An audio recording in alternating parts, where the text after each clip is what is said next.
ಕಳ್ಳನು ದೀಕ್ಷಾಸ್ನಾನ ಪಡೆದನೆ. ಜೆ ಶ್ಯಾಮ್ ಜಬದೊರೆ. ಅಧ್ಯಾಯ 6. ಕಳ್ಳನಿಗೆ ದೀಕ್ಷಾಸ್ನಾನವಾಯಿತೆ? ಅವನು ಪರದೇಶಿಗೆ ಹೋಗಲಿಲ್ಲವೇ? ಕರ್ತನು ಅವನನ್ನು ಅಂಗೀಕರಿಸಲಿಲ್ಲವೇ ಎಂಬುದಾಗಿ ಅನೇಕರು ಪ್ರಶ್ನೆ ಕೇಳುತ್ತಾರೆ. ಅದರ ವಿಷಯವಾಗಿ ಸ್ವಲ್ಪ ಆಲೋಚನೆ ಮಾಡೋಣ. ಅಂದು ಶಿಲುಬೆಯಲ್ಲಿ ತೂಗಲ್ಪಟ್ಟ ಕಳ್ಳನು ಯೇಸುಕ್ರಿಸ್ತನನ್ನು ನೋಡಿ, ಯೇಸುವೇ, ನೀನು ನಿನ್ನ ರಾಜ್ಯವನ್ನು ಪಡೆದವನಾಗಿ ಬರುವಾಗ ನನ್ನನ್ನು ನೆನೆಸಿಕೋ ಎಂದು ಕೇಳಿಕೊಂಡನು. ಇಲ್ಲಿ ಗಮನಿಸಿ, ಅವನು ಕರ್ತನ ರಾಜ್ಯವನ್ನು, ಪರಲೋಕ ರಾಜ್ಯವನ್ನು ಆಶಿಸಿದನು. ಆದರೆ ಕರ್ತನು ಅವನಿಗೆ ಕೊಟ್ಟ ಉತ್ತರ, ಈ ಹೊತ್ತೇ ನನ್ನ ಸಂಗಡ ಪರದೇಶಿನಲ್ಲಿರುವಿ ಎಂಬುದೇ. ಪರಲೋಕದಲ್ಲಿರುತ್ತಿ ಎಂದು ಹೇಳಲಿಲ್ಲ. ಪರದೇಶವನ್ನು ವಾಗ್ದಾನ ಮಾಡಿದನು. ಪರಲೋಕಕ್ಕೂ ಪರದೇಶಿಗೂ ಇರುವ ವ್ಯತ್ಯಾಸವನ್ನು ನಾವು ಮೊದಲು ತಿಳಿದುಕೊಳ್ಳಬೇಕು. ಪರದೇಶು ಎಂಬುದು ಆತ್ಮಗಳು ವಿಶ್ರಮಿಸುವ ಒಂದು ಸ್ಥಳ. ಪರದೇಶು ಎಂಬ ಪದಕ್ಕೆ ತೋಟ ಎಂದರ್ಥ. ಆಂಗ್ಲ ಭಾಷೆಯಲ್ಲಿ ಪ್ಯಾರಡೈಸ್ ಎಂದು ಹೇಳುತ್ತಾರೆ. ಪರದೇಶ್ ಎಂಬ ಪದವು ಸತ್ಯವೇದದಲ್ಲಿ 3 ಸ್ಥಳಗಳಲ್ಲಿ ಮಾತ್ರವೇ ನಾವು ನೋಡುತ್ತೇವೆ. ಮೊಟ್ಟ ಮೊದಲು ಯೇಸು, ಈ ಹೊತ್ತೇ ನನ್ನ ಸಂಗಡ ಪರದೇಶಿನಲ್ಲಿರುವಿ ಎಂದು ಹೇಳಿದನು. ಲೂಕ 23:43. ಎರಡನೆಯದಾಗಿ 11 ಕೊರಿಂಥ 12ನೇ ಅಧ್ಯಾಯದಲ್ಲಿ ಅಪೊಸ್ತಲನಾದ ಪೌಲನು ಪವಿತ್ರ ಆತ್ಮಭರಿತನಾಗಿ ಅಂಥ ಮನುಷ್ಯನು ಪರದೇಶಕ್ಕೆ ಒಯ್ಯಲ್ಪಟ್ಟು ಎಂದು ಬರೆಯುತ್ತಾನೆ. ಈ ವಚನದಲ್ಲಿ ಹೇಳಲ್ಪಟ್ಟಿರುವ ಪರದೇಶು 3ನೇ ಆಕಾಶವನ್ನು, 3ನೇದಾಗಿ ಪರದೇಶಿ ಎಂಬ ಪದವು ಪ್ರಕಟಣೆ ಪುಸ್ತಕ 2ನೇ ಅಧ್ಯಾಯದ 7ನೇ ವಚನದಲ್ಲಿ ಬರುತ್ತದೆ.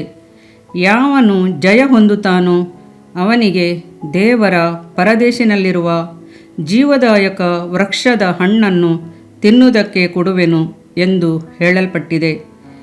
ಈ 3 ಸಂದರ್ಭಗಳಲ್ಲಿ ಮಾತ್ರವೇ ಪರದೇಶ್ ಎಂಬ ಪದ ಉಪಯೋಗಿಸಲ್ಪಟ್ಟಿದೆ. ಪರದೇಶ ಎಂಬುದು ಆತ್ಮಗಳು ವಿಶ್ರಮಿಸಿಕೊಳ್ಳುವ ಸ್ಥಳವೆಂದು, ಅದು 3ನೆಯ ಆಕಾಶದಲ್ಲಿರುವುದೆಂದು, ಅಲ್ಲಿ ಜೀವದಾಯಕ ವೃಕ್ಷವಿದೆ ಎಂದು ತಿಳಿಯಬಹುದು. ಈ ಪರದೇಶಿನಲ್ಲಿ ವಿಶ್ರಮಿಸುವ ಆತ್ಮಗಳು ನ್ಯಾಯ ತೀರ್ಪಿನ ದಿನಕ್ಕಾಗಿ ಕರ್ತಾದಿ ಕರ್ತನು ಶ್ವೇತ ಸಿಂಹಾಸನದಲ್ಲಿ ಆಸೀನನಾಗಿ ಲೋಕದ ಸಮಸ್ತರನ್ನು ತನ್ನ ಮುಂದೆ ನಿಲ್ಲಿಸುವಂಥ ಸಂದರ್ಭಕ್ಕಾಗಿ ಕಾದುಕೊಂಡಿವೆ.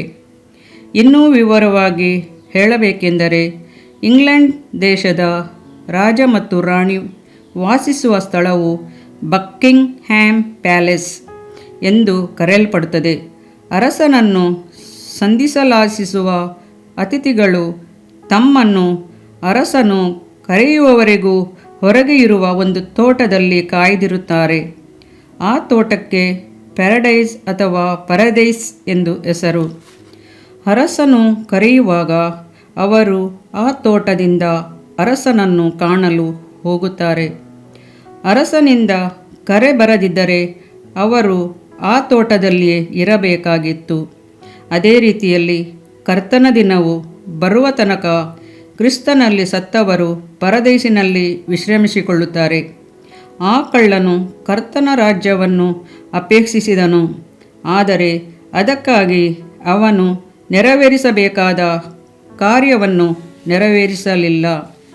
ಉದಾಹರಣೆಗಾಗಿ ನಾನು ನಿನಗೆ ನಿಜ ನಿಜವಾಗಿ ಹೇಳುತ್ತೇನೆ, ಒಬ್ಬನು ನೀರಿನಿಂದಲೂ ಆತ್ಮನಿಂದಲೂ ಹುಟ್ಟದಿದ್ದರೆ ದೇವರ ರಾಜ್ಯಕ್ಕೆ ಸೇರಲಾರನು ಎಂದು ಯೇಸುಸ್ವಾಮಿ ಹೇಳಿದ್ದಾನೆ. ಯೋಹಾನ 3:5. ಅವನು ಅಂದರೆ ಕಳ್ಳನು ದೀಕ್ಷಾಸ್ನಾನವನ್ನಾಗಲಿ ಪವಿತ್ರ ಆತ್ಮನ ಅಭಿಷೇಕವನ್ನಾಗಲಿ ಹೊಂದಿರಲಿಲ್ಲ. ಒಂದು ವೇಳೆ ಅವನು ಎಲ್ಲವನ್ನು ಹೊಂದಿಕೊಂಡಿದ್ದು ಕರ್ತನಿಗಾಗಿ ರಕ್ತಸಾಕ್ಷಿಯಾಗಿ ಶಿಲುಬೆಯಲ್ಲಿ ತೂಗು ಹಾಕಲ್ಪಟ್ಟಿದ್ದದ್ದೇ ಆದರೆ ಕರ್ತನು ಅವನನ್ನು ನೋಡಿ, ನೀನು ಪರಲೋಕ ರಾಜ್ಯದಲ್ಲಿ ನನ್ನೊಂದಿಗಿರುತ್ತೀಯೆಂದು ಅಭಯ ಕೊಟ್ಟಿರುತ್ತಿದ್ದನು. ಆದರೆ ಅವನು ದೀಕ್ಷಾಸ್ನಾನ ಹೊಂದದಿರುವ ಪಕ್ಷದಲ್ಲಿ ಸತ್ಯವೇದ ವಚನಕ್ಕೆ ವಿರೋಧವಾದ ಕಾರ್ಯ ಮಾಡಲು ಕರ್ತನು ಸಹ ಆಶಿಸಲಿಲ್ಲವಾದ್ದರಿಂದಲೇ ಅವನಿಗೆ ಪರದೇಶವನ್ನು ವಾಗ್ದಾನ ಮಾಡಿದನು. ದೇವಮಗುವೆ, ನೀನು ಪರಲೋಕ ರಾಜ್ಯದೊಳಗೆ ಪ್ರವೇಶಿಸಲು ಇರುವ ಅನೇಕ ನಿಬಂಧನೆಗಳಲ್ಲಿ ಒಂದು ನಿಬಂಧನೆಯಾಗಿರುವ ದೀಕ್ಷಾಸ್ನಾನವನ್ನು ಹೊಂದಿರಬೇಕು. ಹಾಗಾದರೆ ದೀಕ್ಷಾಸ್ನಾನ ಮಾಡಿಸಿಕೊಳ್ಳದವರು ನರಕಕ್ಕೆ ದೊಬ್ಬಲ್ಪಡುವವರೇ ಎಂದು ನೀವು ಕೇಳಬಹುದು. ಪಾಪಗಳನ್ನು ಒಪ್ಪಿಕೊಂಡು ಪಶ್ಚಾತ್ತಾಪ ಪಡುವವರನ್ನು ಕರ್ತನು ನರಕಕ್ಕೆ ತಪ್ಪಿಸುತ್ತಾನೆ. ಅವರು ಪರಲೋಕ ರಾಜ್ಯವನ್ನು ಕಾಣುವ ಅನುಭವವನ್ನು ಪಡೆದುಕೊಳ್ಳುವರು. ಆದರೆ ಅದೇ ಸಮಯದಲ್ಲಿ ಪರಲೋಕ ರಾಜ್ಯವನ್ನು ಪ್ರವೇಶಿಸಲು ದೀಕ್ಷಾಸ್ನಾನ ಹೊಂದಿಕೊಂಡು ಪವಿತ್ರ ಆತ್ಮನ ಅಭಿಷೇಕವನ್ನು ಪಡೆದು ಪರಲೋಕದಲ್ಲಿರುವ ತಂದೆಯ ಚಿತ್ತವನ್ನು ನೆರವೇರಿಸಿ ಶಾಸ್ತ್ರಿಗಳ ಫರಿಸಾಯರ ನೀತಿಗಿಂತಲೂ ಹೆಚ್ಚಿನ ನೀತಿವಂತರಾಗಿದ್ದು ಅಂತ್ಯದವರೆಗೂ ನೆಲೆಯಾಗಿ ನಿಲ್ಲಬೇಕು. ಮನಸ್ಸಾಂತರಪಟ್ಟು ಪಾಪಕ್ಷಮೆ ಹೊಂದಿದವರು ಪರಲೋಕ ರಾಜ್ಯದಲ್ಲಿ ಪ್ರವೇಶಿಸಲಾರದವರಾಗಿದ್ದರೂ ಪರಲೋಕದ ಬೆಳಕಿನಲ್ಲಿ ಸಂತೋಷಿಸಿ ಉಲ್ಲಾಸಿಸುತ್ತಿರುವರು. ರಕ್ಷಿಸಲ್ಪಟ್ಟವರು ಅದರ ಬೆಳಕಿನಲ್ಲಿ ಸಂಚಾರ ಮಾಡುವರು. ಆದುದರಿಂದ ಶಿಲುಬೆಗೆ ಹಾಕಲ್ಪಟ್ಟ ಮನಸ್ಸಾಂತರ ಹೊಂದಿದ ಕಳ್ಳನು ನರಕಯಾತನೆಗೆ ತಪ್ಪಿಸಿಕೊಂಡವನೆಂದು ನಾವು ತಿಳಿಯಬಹುದಾದರೂ ಅದೇ ಸಮಯದಲ್ಲಿ ಪರಲೋಕ ರಾಜ್ಯದೊಳಗೆ ಪ್ರವೇಶಿಸುವ ಭಾಗ್ಯವನ್ನು ಹೊಂದಿಲ್ಲ. ಶಿಲುಬೆಗೆ ಹಾಕಲ್ಪಟ್ಟ ಕಳ್ಳನಿಗೆ ದೀಕ್ಷಾಸ್ನಾನ ಪಡೆಯುವ ಸಂದರ್ಭವಾಗಲಿ ಬೇರೆ ಸಂದರ್ಭಗಳಾಗಲಿ ಇಲ್ಲದೆ ಹೋದರೂ ನಿಜ. ಆದರೆ ಅವನು ಯೇಸು ಕ್ರಿಸ್ತನು 3.5 ವರ್ಷಗಳು ಇಸ್ರಾಯೇಲರ ಮಧ್ಯೆ ಸೇವೆ ಮಾಡುತ್ತಿದ್ದಾಗ ಈ ಕಳ್ಳನು ಜೀವಿಸಿದ್ದನು. ಆದರೆ ಆ ದಿನಗಳಲ್ಲಿ ಅವನಿಗೆ ದೊರೆತ ಕೃಪೆಯನ್ನೆಲ್ಲ ಉದಾಸೀನ ಮಾಡಿದನು. ಕೊನೆ ಗಳಿಗೆಯಲ್ಲಿ ಅವನಿಗೆ ಪಾಪಕ್ಷಮೆ ಸಿಕ್ಕಿತು. ಪರಲೋಕ ರಾಜ್ಯವನ್ನು ಪ್ರವೇಶಿಸುವ ಭಾಗ್ಯ ದೊರೆಯಲಿಲ್ಲ. ಆದರೆ ಕರ್ತನು ಅವನನ್ನು ನರಕಕ್ಕೆ ತಪ್ಪಿಸಿದನು. ಇಂದು ಅನೇಕರಿಗೆ ಕೃಪೆಯ ಕಾಲ ಕೊಡಲ್ಪಟ್ಟಿದೆ. ಆದರೂ ಅವರು ಕಳ್ಳನ ಹಿಂದೆ ಅವಿತು ಕೊಂಡಂಥ ದೊಡ್ಡ ಕಳ್ಳರಾಗಿ ದೀಕ್ಷಾಸ್ನಾನವನ್ನು ಜರಿಯುತ್ತಿದ್ದಾರೆ. ತಮ್ಮನ್ನು ತಗ್ಗಿಸಿ ದೀಕ್ಷಾಸ್ನಾನವನ್ನು ಪಡೆದುಕೊಂಡು ಯೇಸುಕ್ರಿಸ್ತನ ಹೆಜ್ಜೆಜಾಡನ್ನು ಹಿಂಬಾಲಿಸಲು ಅವರಿಗೆ ಮನಸ್ಸಿಲ್ಲ. ದೀಕ್ಷಾಸ್ನಾನ ಹೊಂದಿದ ಕಳ್ಳನ ಮಾದರಿಯನ್ನು ಅವರು ಹಿಂಬಾಲಿಸಲು ಆಶಿಸುತ್ತಾರೆ. ದೇವಮಗುವೆ, ಸ್ವಲ್ಪ ಆಲೋಚಿಸಿ ನೋಡು. ಕಳ್ಳನ ವಿಷಯ ನೆಪ ಹೇಳಿಕೊಂಡು ಹಿರಿದಾದ ಪರಲೋಕ ಭಾಗ್ಯವನ್ನು ಕಳೆದುಕೊಳ್ಳಬೇಡ. ಪರಲೋಕ ರಾಜ್ಯವನ್ನು ಪ್ರವೇಶಿಸಬೇಕಾದರೆ ಆತನ ಬರುವಿಕೆಯಲ್ಲಿ ನೀನು ಇರಬೇಕಾಗಿದ್ದರೆ ದೀಕ್ಷಾಸ್ನಾನವು ಅತ್ಯಗತ್ಯವಾಗಿದೆ. ಇದರಿಂದ ನಿನ್ನ ದೇಹಕ್ಕೆ ಆರೋಗ್ಯವು, ಎಲುಬುಗಳಿಗೆ ಸಾರವು ಉಂಟಾಗುವವು. ಜ್ಞಾನೋಕ್ತಿಗಳು 3ನೇ ಅಧ್ಯಾಯ 8ನೇ ವಾಕ್ಯ. ಪ್ರಿಯ ವೀಕ್ಷಕರೇ ಮತ್ತು ಕರ್ತನಲ್ಲಿ ಸಹೋದರ ಸಹೋದರಿಯರೇ, ನೀವು ನಮ್ಮ ಈ ಕಾರ್ಯಕ್ರಮವನ್ನ ವೀಕ್ಷಿಸಿದ್ದಕ್ಕಾಗಿ ದೇವರ ನಾಮದಲ್ಲಿ ನಿಮಗೆ ವಂದನೆಗಳು.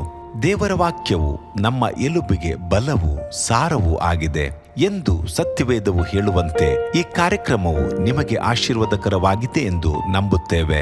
ಪ್ರಿಯ ವೀಕ್ಷಕರೇ, ನಮ್ಮ ಈ ಸೇವೆಗಾಗಿ ಪ್ರಾರ್ಥಿಸಿರಿ ಮತ್ತು ಎಲ್ಲಾ ಕಾರ್ಯಕ್ರಮಗಳನ್ನ ಇತರರೊಂದಿಗೆ ಶೇರ್ ಮಾಡಿರಿ. ಅದೇ ರೀತಿಯಾಗಿ ನಮ್ಮ ಈ ಯೂಟ್ಯೂಬ್ ಚಾನೆಲ್ ಅನ್ನು ಸಬ್ಸ್ಕ್ರೈಬ್ ಮಾಡಿರಿ ಹಾಗೂ ಲೈಕ್ ಮಾಡಿ. ನಿಮ್ಮ ಅನಿಸಿಕೆಗಳನ್ನು ಕಮೆಂಟ್ ಬಾಕ್ಸ್ನಲ್ಲಿ ನಮಗೆ ತಿಳಿಯಪಡಿಸಿ. ನಮ್ಮ ಸಂಖ್ಯೆ 7022104605. ಈ ಸಂಖ್ಯೆಗೆ ಕರೆ ಮಾಡಿರಿ. ಒಬ್ಬ ಪಾಪಿಯ ಪ್ರಾರ್ಥನೆ, ಯೇಸುವನ್ನು ರಕ್ಷಕನಾಗಿ ಅಂಗೀಕರಿಸಲು ಮಾಡಬೇಕಾದ ಪ್ರಾರ್ಥನೆ. ಪ್ರಿಯ ಪರಲೋಕದ ತಂದೆಯೇ, ಯೇಸುವಿನ ಹೆಸರಿನಲ್ಲಿ ನಾನು ನಿನ್ನ ಬಳಿಗೆ ಬಂದಿದ್ದೇನೆ. ನನ್ನ ಬಳಿಗೆ ಬರುವವರನ್ನು ನಾನು ತಳ್ಳಿಬಿಡುವುದೇ ಇಲ್ಲ. ಯೋಹಾನ 6:37 ಎಂದು ನಿನ್ನ ವಾಕ್ಯ ಹೇಳುತ್ತದಲ್ಲ. ಆದ್ದರಿಂದ ನೀನು ನನ್ನನ್ನು ತಳ್ಳಿಬಿಡದೆ ನನ್ನನ್ನು ಸೇರಿಸಿಕೊಳ್ಳುವಿ ಎಂದು ನನಗೆ ಗೊತ್ತಿದೆ. ಆದ್ದರಿಂದ ನಾನು ನಿನಗೆ ಸ್ತೋತ್ರ ಮಾಡುತ್ತೇನೆ. ನೀನು ನಿನ್ನ ವಾಕ್ಯದಲ್ಲಿ ನೀನು ಯೇಸುವನ್ನೇ ಕರ್ತನೆಂದು ಬಾಯಿಂದ ಅರಿಕೆ ಮಾಡಿಕೊಂಡು ದೇವರು ಆತನನ್ನು ಸತ್ತವರೊಳಗಿಂದ ಎಬ್ಬಿಸಿದನೆಂದು ಹೃದಯದಿಂದ ನಂಬಿದರೆ ನಿನಗೆ ರಕ್ಷಣೆಯಾಗುವುದು ಎಂತಲೂ ಕರ್ತನ ನಾಮವನ್ನ ಹೇಳಿಕೊಳ್ಳುವವರೆಲ್ಲರಿಗೆ ರಕ್ಷಣೆಯಾಗುವುದೆಂತಲೂ ಬರೆದಿದೆ. ರೋಮ 10:9-13 ವಾಕ್ಯ. ಯೇಸು ಕ್ರಿಸ್ತನು ದೇವಕುಮಾರನೆಂದು ನನ್ನ ಹೃದಯದಲ್ಲಿ ನಂಬುತ್ತೇನೆ. ನನ್ನನ್ನು ನೀತಿವಂತನನ್ನಾಗಿ ಮಾಡುವುದಕ್ಕಾಗಿ ಆತನು ಸತ್ತವರೊಳಗಿಂದ ಎಬ್ಬಿಸಲ್ಪಟ್ಟನು ಎಂದು ನಂಬುತ್ತೇನೆ. ನಾನು ಆತನ ನಾಮವನ್ನ ಹೇಳಿಕೊಳ್ಳುತ್ತೇನೆ. ಯೇಸುವೇ, ನೀನೇ ಕರ್ತನು. ತಂದೆಯೇ, ನೀನು ನನ್ನನ್ನು ರಕ್ಷಿಸಿದಿ ಎಂದು ನಾನು ನಂಬುತ್ತೇನೆ. ನಿನ್ನ ವಾಕ್ಯವು ಹೇಳುತ್ತದೆ, ಮನುಷ್ಯನು ಹೃದಯದಿಂದ ನಂಬುವುದರ ಮೂಲಕ ನೀತಿಯು ದೊರಕುತ್ತದೆ, ಬಾಯಿಂದ ಅರಿಕೆ ಮಾಡುವುದರ ಮೂಲಕ ರಕ್ಷಣೆಯಾಗುತ್ತದೆ. ರೋಮ 10:10. ನಾನೀಗ ನನ್ನ ಹೃದಯದಲ್ಲಿ ನಂಬುತ್ತೇನೆ ಹಾಗೂ ಯೇಸುವೇ ನನ್ನ ಕರ್ತನೆಂದು ಅರಿಕೆ ಮಾಡುತ್ತೇನೆ. ಆದುದರಿಂದ ನಾನೀಗ ರಕ್ಷಣೆ ಹೊಂದಿದ್ದೇನೆ. ಅಪ್ಪಾ ತಂದೆಯೇ, ನಿನಗೆ ಸ್ತೋತ್ರ. ಲೂಕನು ಬರೆದ ಸುವಾರ್ತೆ 11ನೇ ಅಧ್ಯಾಯದಲ್ಲಿ ಬರೆದಿರುವಂತೆ, ನಿಮ್ಮಲ್ಲಿ ತಂದೆಯಾದವನು ಮೀನನ್ನು ಕೇಳುವ ಮಗನಿಗೆ ಮೀನು ಕೊಡದೆ ಹಾವನ್ನು ಕೊಡುವನೆ? ಅಥವಾ ತತ್ತಿಯನ್ನು ಕೇಳಿದರೆ ಚೇಳನ್ನು ಕೊಡುವನೆ? ಹಾಗಾದರೆ ಕೆಟ್ಟವರಾದ ನೀವು ನಿಮ್ಮ ಮಕ್ಕಳಿಗೆ ಒಳ್ಳೆ ಪದಾರ್ಥಗಳನ್ನ ಕೊಡಬಲ್ಲವರಾದರೆ ಪರಲೋಕದಲ್ಲಿರುವ ನಿಮ್ಮ ತಂದೆಯು ತನ್ನನ್ನು ಬೇಡಿಕೊಳ್ಳುವವರಿಗೆ ಎಷ್ಟೋ ಹೆಚ್ಚಾಗಿ ಪವಿತ್ರಾತ್ಮ ವರವನ್ನ ಕೊಡುವವನಲ್ಲವೇ ಅಂದನು. ತಂದೆಯೇ, ನೀನು ಕೇಳಿಕೊಳ್ಳುವವರಿಗೆ ಪವಿತ್ರಾತ್ಮನ ವರವನ್ನು ಹೇರಳವಾಗಿ ಕೊಡುವಾತನಾಗಿದ್ದಿ. ಆದ್ದರಿಂದ ನನ್ನ ಮೇಲೆಯೂ ನಿನ್ನ ಆತ್ಮನನ್ನು ಸುರಿಸಬೇಕಾಗಿ ಬೇಡಿಕೊಳ್ಳುತ್ತೇನೆ. ಕೀರ್ತನೆ 81:10 ಬರೆದಿದೆ, ಅಗಲವಾಗಿ ಬಾಯಿದೆರೆಯಿರಿ, ಅದನ್ನು ತುಂಬಿಸುವೆನು. ಕರ್ತನೇ, ನನ್ನನ್ನು ಪವಿತ್ರಾತ್ಮನಿಂದ ತುಂಬಿದಂತ ನೀನು ನನ್ನನ್ನು ಅನ್ಯ ಭಾಷೆಯ ವರದಿಂದಲೂ ತುಂಬುವವನಾಗಿದ್ದಿ ಎಂದು ನಂಬುತ್ತೇನೆ. ಅದರಂತೆ ನಾನು ನನ್ನ ಬಾಯಿಯನ್ನು ತೆರೆದು ನಿನ್ನ ಸ್ತೋತ್ರ ಮಾಡುವಾಗ ಅನ್ಯ ಭಾಷೆಯ ಅಭಿಷೇಕದಿಂದ ನನ್ನನ್ನು ತುಂಬುವವನಾಗಿದ್ದಿ ಎಂದು ನಂಬುತ್ತೇನೆ. ಈಗ ನೀವು ನಿಮ್ಮ ಬಾಯಿಯನ್ನು ತೆರೆದು ಮಾತನಾಡುವಾಗ ಪವಿತ್ರಾತ್ಮನು ನಿಮ್ಮ ಬಾಯಿಯನ್ನು ತನ್ನ ಭಾಷೆಯಿಂದ ತುಂಬುವವನಾಗಿದ್ದಾನೆ. ಇದು ದೇವರ ಭಾಷೆಯಾಗಿದೆ. ಈ ಅಭಿಷೇಕವನ್ನ ಹೊಂದಿಕೊಳ್ಳಲು ನೀವು ನಿಮ್ಮ ಸ್ವರವನ್ನ ಉಪಯೋಗಿಸಬೇಕು. ಅದರಿಂದ ನೀವು ನಿಮ್ಮ ಬಾಯನ್ನು ತೆರೆದು ದೇವರಿಗೆ ಸ್ತೋತ್ರ ಮಾಡುವಾಗ ದೇವರು ನಿಮ್ಮನ್ನು ಅನ್ಯ ಭಾಷೆಯ ವರದಿಂದ ತುಂಬುವವನಾಗಿದ್ದಾನೆ. ಪ್ರಿಯರೇ, ಈಗ ನೀವು ಪವಿತ್ರಾತ್ಮನಿಂದ ತುಂಬಲ್ಪಟ್ಟ ಆತನ ಪ್ರಿಯ ಮಕ್ಕಳಾಗಿದ್ದೀರಿ. ದೇವರ ನಾಮಕ್ಕೆ ಸ್ತೋತ್ರವಾಗಲಿ.